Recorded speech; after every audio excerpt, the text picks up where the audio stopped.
Alright, magandang hapon sa inyo lahat dyan ng mga hagalang nanonood, nakikinig ko sa aking mga vlogs sa Davao City man o sa buong parte ng Pilipinas. Bali, andito ulit tayo ngayon sa Davao City sa Ashuela Cove. It's a mixed development na pagmamayari ng Alcantara Family and Ayala Land Corporation.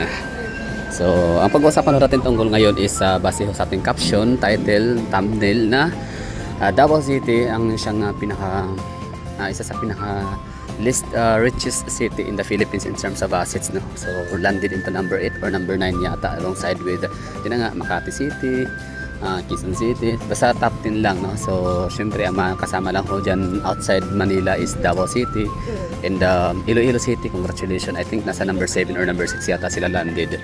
And of course congratulations sa Mandawi City kasi andyan pa rin kayo sa top 10. So far there's only 3 highly urbanized cities, or only 3 cities lang, no, outside Manila ang naipasok or nakarga sa top 10 richest city in the Philippines.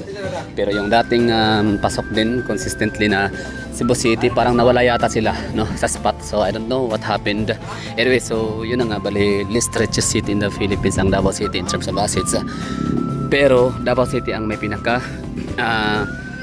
pinaka-afford na bumili ng mga properties or ng mga ang afford mag-invest, no, ng for example Davao City Bus, no, yung mga ganyang kagamitan, mga equipment para maservisyohan ng maayos ang mga constituents nila, yung kailang mga kababayan, for examao mga taga Davao, mga Davaoenos, Mindanaoans.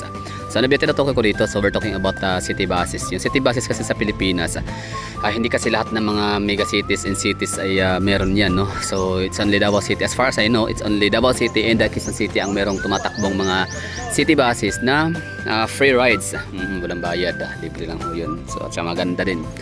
Pero ang pinagkaiba sa Davao City is high-end, modern, electric vehicle, ganyan. Basta pinaka high-end na yung sa Davao City na na-acquire, na-invest, no, or binili ng syudad compare sa Quezon City.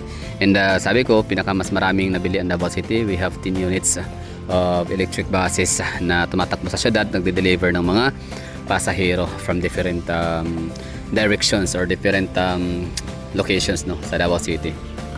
So we have 10 buses units. So ilang ilang capacities din yun, no? So nasa 90, tama ba? 90 persons, no, ang kayang i-cater ng isang buses. Basta as far as I know, Davao City ang bus na siyang may pinakamaraming maisakay, no, kasama yung standing position.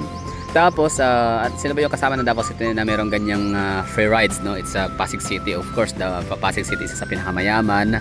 And Makati City, hindi ko dinig kung meron ba. Basta pagkakalam ko sa buong NCR, it's only Quezon City and Pasig City. So Davao City is isa dyan, di ba? Nakatuwa, no?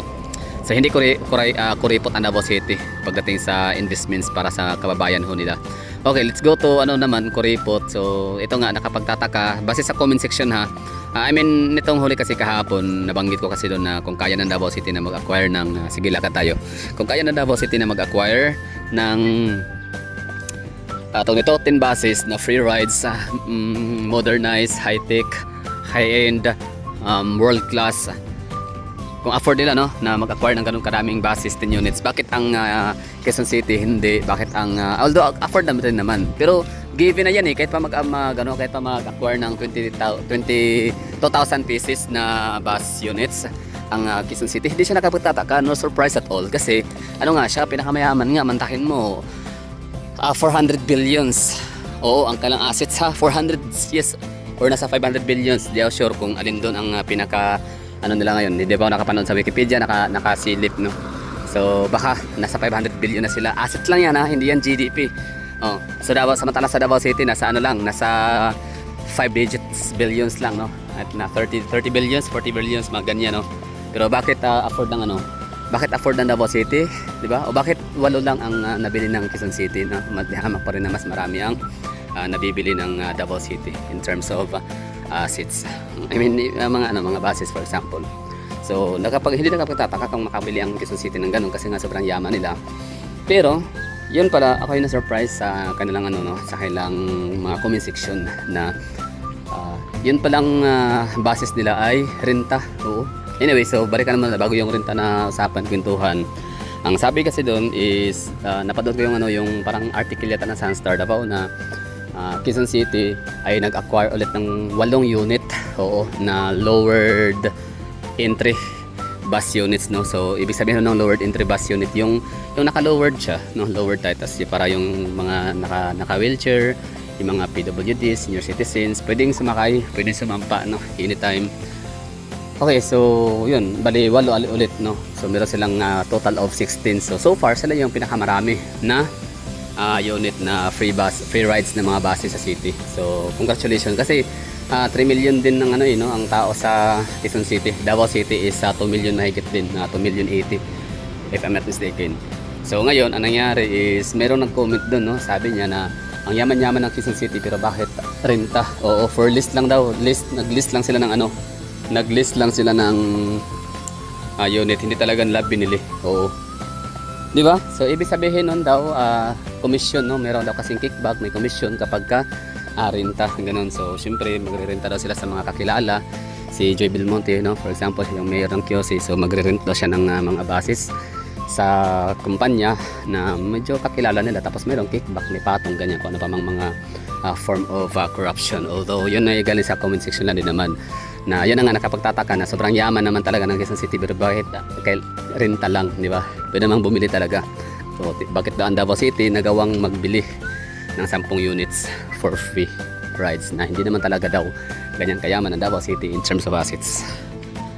Anyway, so yun lang ang napag-usapan natin. So tama yung sinabi ko nung nakarang araw, kung kaya ng Davao City na mag-acquire ng ganyang karaming mga properties, kung kaya ng mga Duterte na gumastos in order to serve better, no, na deserve ng mga constituents nila. So bakit yung ibang mga naglalaki ang mga syudad in terms of populations and assets and economies hindi, di ba?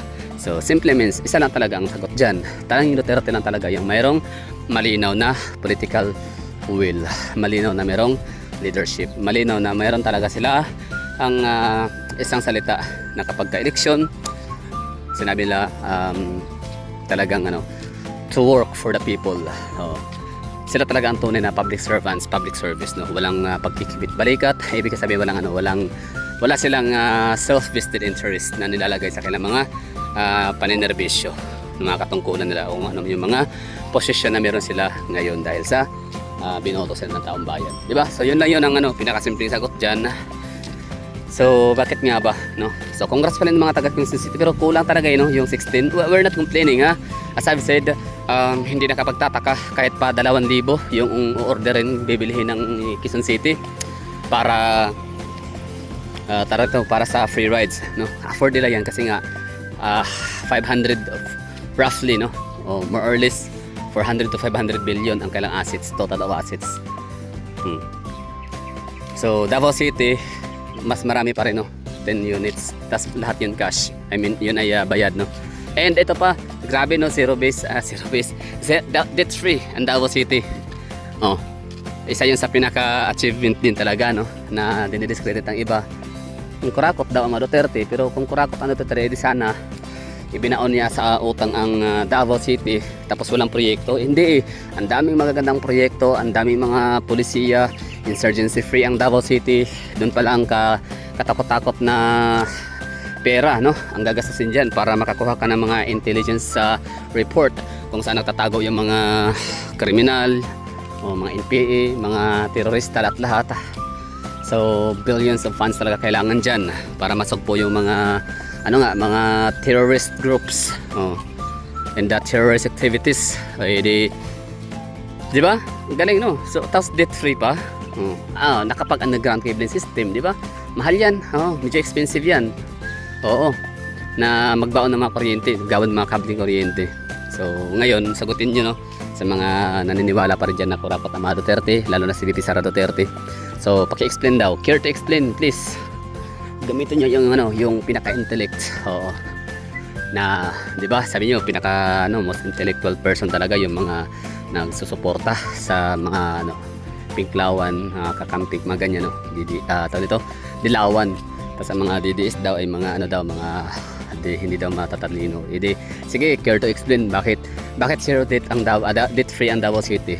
At despite sa napakadaming mga infra projects and mga facilities na inacquire ng syudad, and mga implementations na mga policies na requires talagang gastusan ng limpak-limpak na billion no, na funds. So bakit debt free pa rin sila? Let me know in the comment box. Kayo nang bahala dyan sumagot. Alright, that would be all. Thank you for watching. O nga pala, special mention sa Borongan City kasi meron silang in-acquire na bus. Oo, so free rides ulit yun sila. I don't know kung electric bus ba yun. Basta meron. Borongan City, isa na yan nasa ayun na to, kung harap pa talaga siya ng Tacloban City. Di ba ako nakapunta doon, pero may mga sakayan kasi ng bangka sa area ng Tacloban City Port na tinatanong ko kung para saan yung mga bangka na yan, sabi na papuntang Borongan City. So Borongan City is harap lang siya ng Tacloban City, pero situated na siya sa Samar Island region. Ayan, so congratulations. Pasig City, normal, mayaman. Oh, no wonder. Nga pala sabi ng nung mga komentor, kurakot daw si Joy Belmonte, di hamak na mas marami pa daw nagagawa at pakinabang sa taong bayan ng QC, yung si Herbert Bautista kumpara kay Joy Belmonte. I don't know. So may mga taga Quezon City bang nanonood dyan ngayon, mga constituents, mga botante na taga Quezon City? Let me know in the comment box kung ano yung mga feedbacks ho ninyo tungkol kay Joy Belmonte.